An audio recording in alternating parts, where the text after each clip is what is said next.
Senadora Silvia Nane, gracias por acompañarnos una vez más, buen día. Por favor, un gusto enorme estar con ustedes y con toda la audiencia de M24. Bueno, arrancamos y no podemos desviar el foco de atención todavía por lo que fueron las elecciones en Argentina.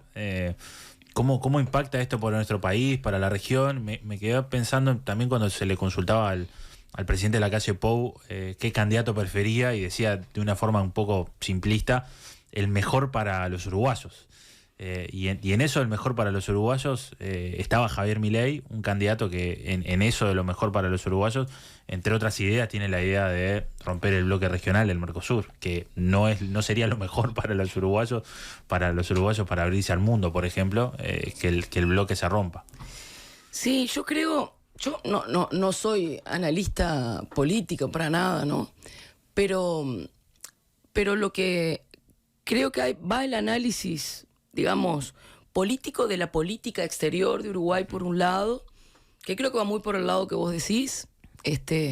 Uruguay en esta geopolítica regional y mundial, sobre todo, necesita aliados, definitivamente, ¿no? Hay un tema que yo estoy mirando con muchísima atención desde hace un tiempo, que es el tema del litio, ¿no? Sí. De las reservas de litio y del proceso del litio hasta convertirse en baterías que todos usamos en los celulares, y en esas baterías que en definitiva son el sustento del cambio a la movilidad eléctrica, que es en definitiva justamente una de las líneas estratégicas más importantes cuando hablamos de cuidado ambiental y cuando hablamos de calentamiento global, que sobre todo es una cuestión que tiene características bien interesantes, y es que el problema está en un lado y la solución está en otro, ¿no? Porque justamente el problema grande está en los países desarrollados, pero el litio no está en los países desarrollados. Porque y se ha generado una guerra. Exacto, el 70% de las reservas de litio está en el triángulo del litio de Bolivia, Chile, Argentina. Y hay todo un tema que va la economía hacia ese lugar, que es cómo juega América Latina en ese contexto global, con dos guerras hoy a flor de piel en el mundo, y toda esta cuestión del potencial de los metales pesados, particularmente desde el litio, donde además en Bolivia hay una estrategia, en Chile hay otra estrategia, y en Argentina hay otra estrategia, y donde en definitiva Uruguay podía llegar a tener ahí algún filón, quizá en términos de logística, quizá en términos de procesamiento de datos, de inteligencia artificial. Entonces, definitivamente eso debería ser una estrategia regional para que América Latina no quede aislada de toda esa parte. En ese contexto yo no sé, porque aparentemente en un gobierno que apuesta solamente a la iniciativa privada, en un gobierno en Argentina que una de sus propuestas era eliminar el CONICET, que es uno de los puntales, en definitiva, científicos tecnológicos de América Latina, no solo de Argentina. Uno piensa cómo hace la región con una Argentina que tira para atrás en materia de ciencia, tecnología e innovación pública, ¿no? Poniendo eso solamente en los capitales privados. Entonces, y yo decía, por un lado esa reflexión, y por otro lado una reflexión que creo que es como más profunda, y que creo que va por el lado en definitiva, de alguna de las cosas que decía Carolina en el otro día en la intervención en el Club Cordón, que es hacia dónde vamos con los valores. Porque en este mundo donde las formas de capitalismo van tomando nuevas formas, ¿no? Siempre para avanzar. Y ese es uno de los temas que tenemos, enfocados en el individualismo, enfocados en donde uno de los pilares es justamente la defensa de la propiedad privada y no la construcción de comunidad. Entonces, ¿hacia dónde vamos en esa acción respecto a los valores, ¿no? Y creo que eso es profundo, porque son los valores de la política, es el para qué de la política. Y bueno, y después hay la otra reflexión, que me parece que es, bueno, eligió el pueblo argentino. Claro. ¿No? En 40 años que han venido sosteniendo esta democracia, bueno, eligió, y cuando yo ayer escuchaba al presidente argentino, a mí hubo dos cosas que me llamaron mucho la atención. Una es, no hay lugares para los gradualismos, y la otra es, se convirtieron las víctimas en victimarios. Entonces, bueno, habrá que ver cómo se desarrolla. Pero una diferencia importante también. Una diferencia muy importante, ¿no? Así que bueno, creo que estamos, al día de hoy todavía hay respuestas que no se conocen. Al día de hoy no hay designado un ministro de Economía, al día de hoy no hay un gabinete. Creo que hay una cuestión importante también ahí a analizar, es que esto definitivamente es un cogobierno con la gente de Macri, ¿no? Entonces, bueno, en todo ese contexto va a haber que ir viendo cómo se desarrolla esto, y sobre todo cómo en definitiva se paran respecto a Argentina, respecto a Uruguay y respecto a la región. También. Porque tenemos a Brasil ahí cuidando las espaldas de otro proyecto. Bueno, Silvia, te traemos para el paisito porque bueno, había un tema que queríamos abordar con vos, suplente de COSE, y hablando de su precandidatura anunciada o formalizada este fin de semana. Quizás una interrogante que surge tiene que ver con que Carolina Cose no anunció su precandidatura hasta la semana pasada.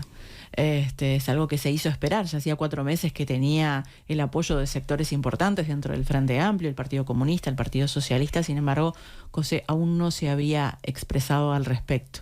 ¿Por qué es que se hace esperar? Bueno, creo que no fue una cuestión de hacerse esperar, porque eso lo pondría en un lugar muy de la persona. Y Carolina es persona de equipos, definitivamente. Y el equipo principal de todo esto es el Frente Amplio. Y el Frente Amplio estaba discutiendo sus bases programáticas.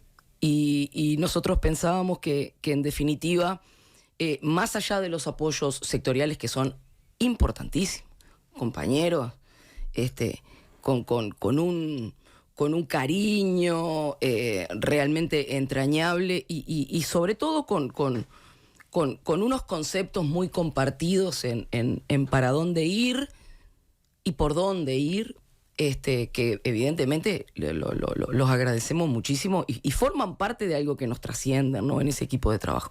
Pero el Frente Amplio estaba discutiendo sus bases programáticas y nosotros entendimos que era necesario que las bases programáticas llegaran a los comités, que se iniciara el proceso de discusión, que el programa se pudiese entender, se pudiese empezar a amasar, se pudiese tener entre las manos para hacerle aportes, para entenderlos, para qué. Nosotros fuimos trabajando mucho en las priorizaciones que íbamos a ir haciendo sobre el programa, pero en aspectos muy participativos. La participación necesita tiempo, la participación necesita adueñarse de las cosas en el buen término, ¿no?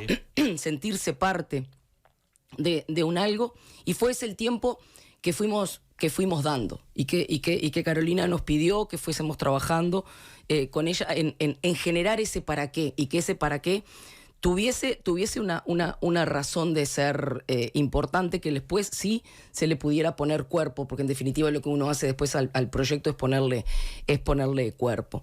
Y bueno, Carolina decidió que era el momento para ponerle cuerpo ahora, cuando ya te digo, veníamos trabajando mucho en eso, en que también fuera, por decirlo de alguna manera, un sí que fuera entre todos y entre todas. Entonces, bueno, nosotros habíamos previsto ese sí, digamos, para el viernes que falleció Danilo Astori. En el momento mismo que nos enteramos teníamos todo armado, teníamos el escenario levantado, y así como dimos el ok con los 2 dedos de que el escenario había quedado bien, a los 2 minutos empezamos a hacer seña que había que desarmar porque no cabía ninguna otra posibilidad. Todos teníamos que unirnos en otro abrazo, ¿no? Me parece que lo que pasó ahí fue que hubo que cambiar el abrazo. Y es verdad que había quedado entre todas las personas que habíamos armado, digamos, sí de alguna manera, un entusiasmo, una forma de darle un lugar al sí de Carolina. Y bueno, lo que hicimos fue trasladarlo para para el viernes, donde de nuevo hubo que transformar el abrazo, ¿no? Que arrancamos con un homenaje muy humilde a la figura de Danilo, muy sentido, muy humilde, y después sí nos pareció que era el momento de decir, bueno, con lo que hay, ¿no? Siempre es con eso, siempre es con lo que hay, con lo que a uno le va quedando, con lo que uno puede construir a partir de la historia. Y bueno, pararse en ese legado y poder mirar hacia adelante. Y bueno, humildemente creo que fue eso lo que intentamos hacer el viernes en un acto que realmente desbordó el Club Cordón. Cuando llegamos con Carolina había prácticamente una cuadra de gente afuera. Muchísimo cariño, un acto profundamente frente amplista, donde en definitiva salió, bueno, dio el marco perfecto, creo, al discurso de Carolina de tenemos un programa de valores, tenemos un para qué que va hacia lo profundo del entendimiento de un proyecto político, con ese proyecto político Frente Amplio que nos trasciende a todos y nos hace ser parte. Así que humildemente esa fue la intención. Silvia, de esto. Una de las grandes críticas que se le hace o que se le plantea a Carolina Cose tiene que ver con este compromiso que había planteado en su momento de finalizar todo el periodo como intendenta de Montevideo, pero ella da una explicación de por qué eso no se va a dar, siendo candidata o precandidata a la presidencia. ¿Cómo pensás que le puede influir eso? O si podés también ampliar un poco ese porqué de Carolina Cose de aceptarse ser precandidata y no estar todo el periodo al frente de la intendencia. Ahí creo que hay dos cosas. Una que quizá va de lo general a lo particular. Lo primero es que el lugar de las compañeras y los compañeros los pone el Frente Amplio y no lo pone uno, ¿no? Por eso creo que es bien interesante entender que a todos el proyecto político del Frente Amplio nos trasciende. Y que cada quien desde su lugar, en definitiva, hace a ese proyecto político, colabora a ese proyecto político que nos necesita a todas y a todos, pero a cada quien desde su lugar. Y ese lugar lo ponen, en definitiva, el Frente Amplio. El Frente Amplio tiene la característica de ser un partido donde no son solamente sectores políticos, sino donde las bases inciden en cada una de las decisiones. Sí. Por eso se dice que el Frente Amplio es movimiento y coalición. Y el movimiento, que son las bases, que son los comités, que es la gente que tiene la pata en la calle todo el día, y que hace una síntesis política diferente de la que se puede hacer de repente desde lo sectorial o desde los lugares de repente de responsabilidad política que nos tocan a otros y a otras. Esa pata en la calle requiere esa síntesis política, pero esa síntesis política después, en definitiva, toma decisiones junto con los sectores en el Frente Amplio. No olvidemos que los candidatos no se autoproclaman, los candidatos los aprueba un plenario y van a una decisión del Congreso, por lo cual todas las candidaturas son una decisión colectiva del Frente Amplio. El Frente Amplio, en algunos sentidos, está como bastante resguardado de los personalismos, cosas que a mí me parece muy bien porque es parte de la construcción colectiva de este proyecto de izquierda. Justamente lo mismo pasó en las candidaturas de Montevideo. Se había hablado en algún momento de que el compañero o la compañera que le tocara la gestión de Montevideo estuviera durante todo el mandato. Sí. Y de hecho hasta habíamos propuesto en su momento que si era de tranquilidad para la fuerza política firmábamos un compromiso. Y el Frente Amplio dijo no, compañeros, todo lo contrario. El compromiso tiene que ser para con el proyecto político, y luego de que este gobierno pase, porque iba a pasar, porque muchas de las cosas que en campaña nosotros dijimos que iban a pasar si ganaba este gobierno fueron pasando, y el Frente Amplio dijo, compañeros, cada quien tiene que estar donde el Frente Amplio considere que tienen que estar. Y es donde está Carolina, y es donde estamos todos, y cada uno de nosotros y nosotras que hoy tenemos puestos de responsabilidad y quienes en definitiva están en los comités. Pero hay que entender que el Frente Amplio es una tarea conjunta. Y yo creo que pasa por ahí, pasa por tener la humildad de saberse parte de un proyecto colectivo, donde uno lo que hace es aportar a ese proyecto. Silvia, los sectores que apoyan la precandidatura de Carolina Cose son los mismos sectores que apoyan el plebiscito contra la reforma de la seguridad social.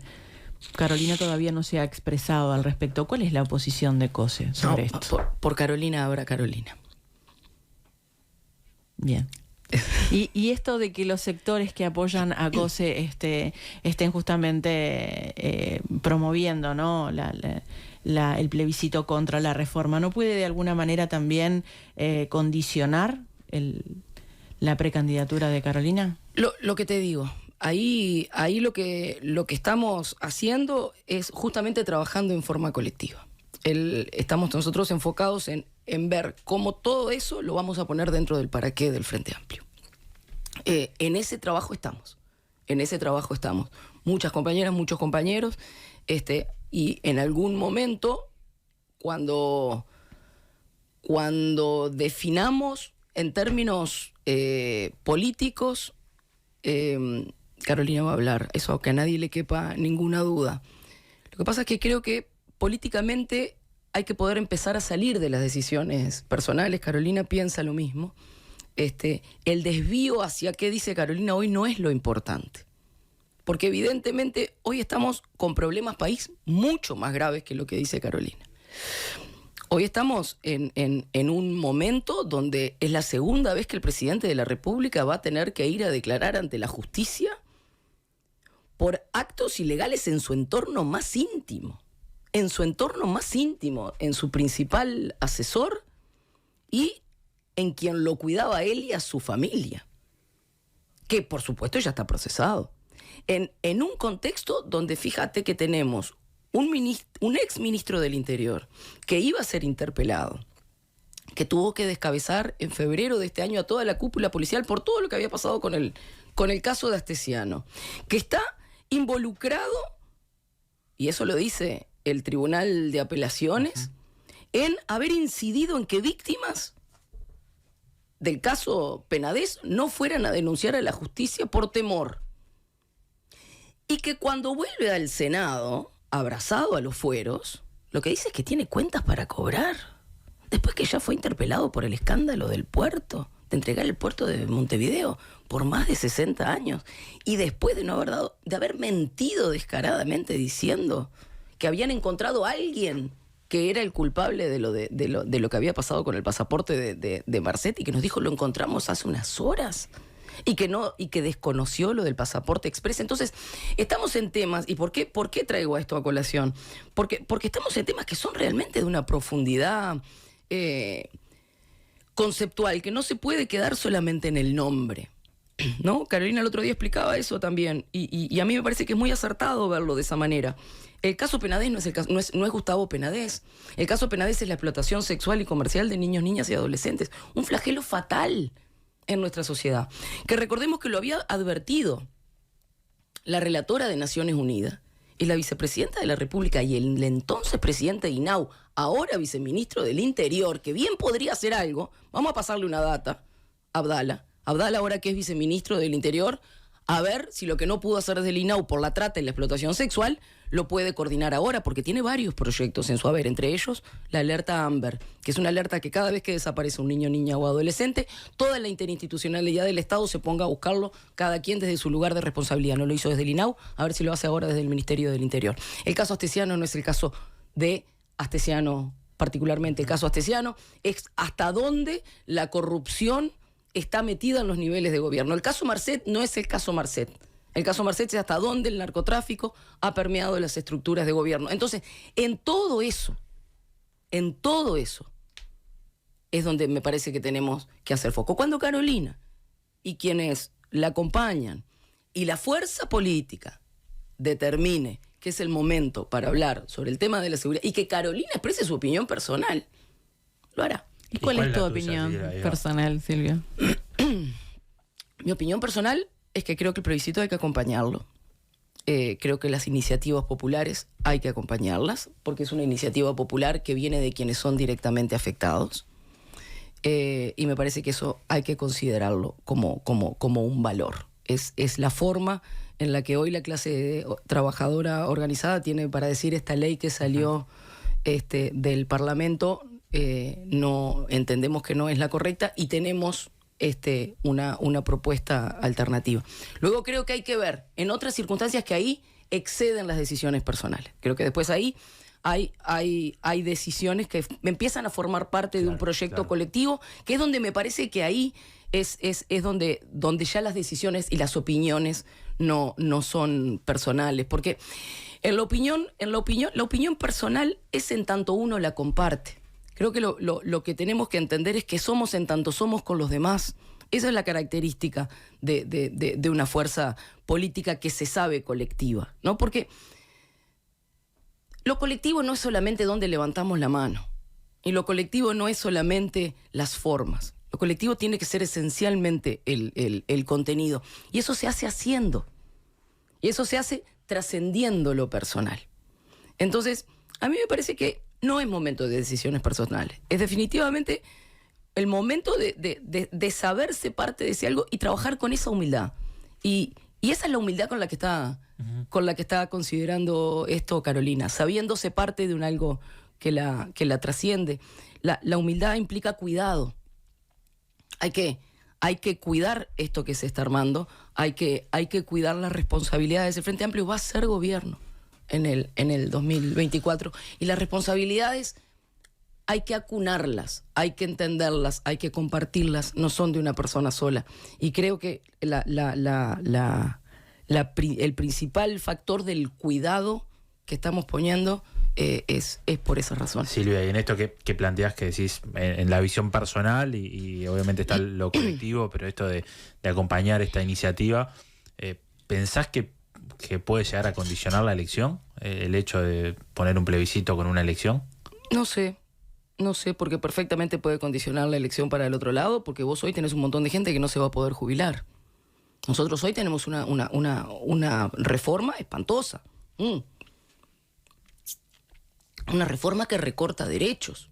Una reforma que recorta las pensiones por discapacidad y por incapacidad laboral. Vos tenés una reforma que, por ejemplo, el sindicato policial estaba en contra porque no les reconoce bonificaciones en año. Hoy tenemos una reforma que no reconoce bonificación en año a los trabajadores de la salud.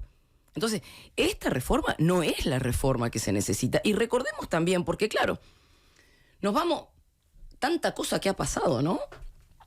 Pero ustedes recuerden que cuando se hizo la comisión de expertos para hacer el diagnóstico, allá en plena pandemia, participaron delegaciones de la OIT, participaron delegaciones del Banco Mundial, participó la Central de Trabajadores, participaron, esos expertos, que participó NAJPU, y los expertos designados por el Poder Ejecutivo decían, nosotros venimos a título personal, ¿ves? Y acá viene el meollo de la cuestión. Acá viene el meollo de la cuestión, de por qué lo fundamental no es lo personal. Porque todos aquellos que fueron bajo la responsabilidad personal no fueron los que después levantaron la mano. Y no fueron los que después anduvieron negociando para un lado y para el otro con las pataletas de cabildo abierto. ¿Por qué? Porque se dijeron, nosotros venimos a título personal. Y las construcciones colectivas no son a título personal. Las únicas 3 organizaciones que llevaron en ese momento posiciones de organización fue el Frente Amplio, el PIT-CNT y ONAJPU. Nadie más. Y son en esos lugares de decisiones colectivas, claro, donde se ven las contradicciones, claro, donde se ven las discusiones, claro, porque la decisión colectiva cuesta, porque la decisión colectiva es colectiva. Pero lo que salió fue un mamarracho recortado por negociaciones que se pagaron con cargos y que se pagaron con artículos de la rendición de cuentas. Y eso de colectivo no tiene nada. Eso lo que tiene es de una visión completamente irresponsable y cortoplacista, que terminaron haciendo un Frankenstein que no beneficia más que a los que ya estaban beneficiados y embroma mucho más a aquellos que estaban esperando una solución. No es casualidad que las cámaras empresariales estaban locas de la vida con esta reforma porque no les tocaban un peso los aportes. Entonces, ¿por qué hago este raconto? Silvia, ¿se mantiene esto de que prima lo individual por sobre lo colectivo en la coalición? Por supuesto. Y la irresponsabilidad hacia lo colectivo. Porque cuando uno solamente mira el ombligo y mira cómo sostener su aparato político, son las cosas que pasan. Y lo que pasa es que aportan a un gobierno de mandados a los amigos, que es lo que ha venido haciendo esto. No vetan el proyecto de los trabajadores de Casa de Galicia y les dan plata cantante y sonante a los canales privados. Antel les paga a los canales privados y el Poder Ejecutivo exonera del canon a los canales privados y no pueden sostener los despidos a los que tienen derecho los trabajadores de Casa de Galicia. ¿En serio? Las decisiones políticas marcan valores políticos por atrás.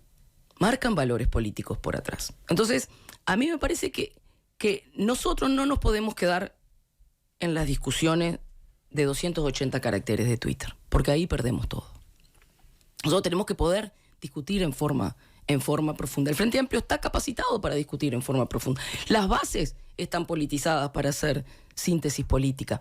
Y creo que es hacia ahí hacia donde tenemos que ir. Hacia ahí, no hacia los titulares, hacia las discusiones políticas. Tenemos un excelente programa, que todavía no es programa, que son bases programáticas. Claro. Pero tenemos unas bases programáticas diferentes a las que hemos tenido anteriormente, porque miran la vida en forma transversal, porque miran lo que pasa en forma transversal. El programa del Frente Amplio se parece mucho a la vida, a un día en la vida de alguien, porque un día en la vida nuestro está atravesado por cómo nos movemos en el transporte, está atravesado que si nos pasa algo, vamos al sistema de salud, está atravesado cuando vamos y venimos con los gurises y con las gurisas al sistema educativo, por cómo construimos nuestras relaciones de trabajo, por cómo construimos nuestras relaciones de comunidad con nuestros vecinos y con nuestras vecinas, por cómo nos movemos, si reciclamos, si no reciclamos, por cómo cuidamos, con qué características cuidamos, quién nos cuida cuando cuidamos. Eso es el programa hoy del Frente Amplio. Y me parece que es por ahí, y es con cuidados, con el cuidado a la democracia, con el cuidado a lo institucional, con el cuidado a los personalismos, con el cuidado a que esto es una tarea de todos. Y por eso requiere cuidado, y por eso requiere mucha responsabilidad, y requiere humildad. Silvia, como para cerrar, Cose en su discurso dijo que se vive una crisis de valores. Bueno, ¿en qué crees que se han perdido los valores en la sociedad uruguaya? Mira, yo no sé si en la sociedad. Yo lo que creo que definitivamente desde el Estado no son solamente procedimientos administrativos que soportan la burocracia de los buenos servicios, ¿no? Estamos todos de acuerdo que el Estado tiene que brindar buenos servicios, pero el Estado ante todo es un garante de derechos. Si el Estado no garantiza derechos y no me enseña cuáles son mis derechos para que yo pueda reclamar cuando no los ejerzo y pueda ser consciente de cuando los ejerzo, eso requiere participación ciudadana y requiere educación ciudadana. Y la educación ciudadana no se hace solamente en las cadenas de radio y televisión, la educación ciudadana se hace con acciones. La educación ciudadana en valores se hace con acciones. Y hoy no tenemos un gobierno que esté educando en valores. ¿Por qué? Porque tenemos un exministro del Interior que apoya por una cuestión de amistad a un amigo que termina condenado por 22 delitos sexuales contra niñas y adolescentes. Porque eso no es solamente la simbología de la lealtad del amigo, eso es la simbología de que hay una estructura por encima de los valores que a todos nos pegan. Los valores se construyen cuando yo tengo respeto hacia las instituciones. Y el respeto hacia las instituciones, si es que voy y cobro el sueldo del Palacio Legislativo, es estar convencido que en el Palacio Legislativo el Poder Ejecutivo va a dar cuentas, va a rendir cuentas, y cuando se rinden cuentas, no se rinden cuentas parciales y no se miente. Y eso es un valor, eso es un valor. ¿Cómo le vamos a decir a los gurises en la escuela no se miente si tengo un Poder Ejecutivo que va a mentir al Poder Legislativo en un atentado bastante serio a los deberes constitucionales? Entonces, ¿por qué estamos en una crisis de valores? Porque tenemos el narco metido en los barrios, pero tenemos el narco metido en los barrios porque en los barrios el gobierno ha disminuido su presencia por una decisión política. Entonces los valores tienen que ver con las decisiones políticas. Por una decisión política, el gobierno de Montevideo no solamente abre las policlínicas en los barrios, sino que metió un policlínico a meterse al barrio, a decir, señores, yo vengo a hacer que ustedes ejerzan su derecho a la salud, pero la responsabilidad es mía que ustedes lo puedan ejercer. Entonces, si usted no puede venir hasta la policlínica, yo voy y me meto en el medio del barrio. Y voy y me meto en el medio del barrio a vacunar, a hacer test de sífilis, a hacer test de VIH. Y después, ¿qué hago con esos datos? Los analizo y veo cómo puedo mejorar. Y yo les recuerdo que gracias a esas acciones proactivas para el ejercicio de derechos de todas y de todos los ciudadanos, es que hoy sabemos, gracias al análisis de esos datos, que Uruguay tiene casos de sífilis congénita. Entonces, ¿cómo es el círculo cerrado? El círculo se cierra con participación, pero se cierra con mucha responsabilidad en el ejercicio de derecho. Entonces, ojalá lleguemos, creo que tenemos que ir hacia ahí, hacia concebir el Estado como un garante de derechos y no solamente como un brindador de servicios de calidad. Y vamos hacia ahí en los valores. Los valores se van construyendo de esa manera. En comunidad hay que construir el valor de la comunidad. Y creo que es lo que veníamos hablando ahora, ¿no? La confluencia de todo eso, mira, se parece mucho a las bases programáticas del Frente Amplio, que hay que ponerle patitas en la calle y hay que ponerle alma y hay que ponerle corazón para que lleguen. Silvia Nane, muchas gracias por estos minutos. Muchas gracias a ustedes, siempre es un gusto estar por acá. Lo mismo.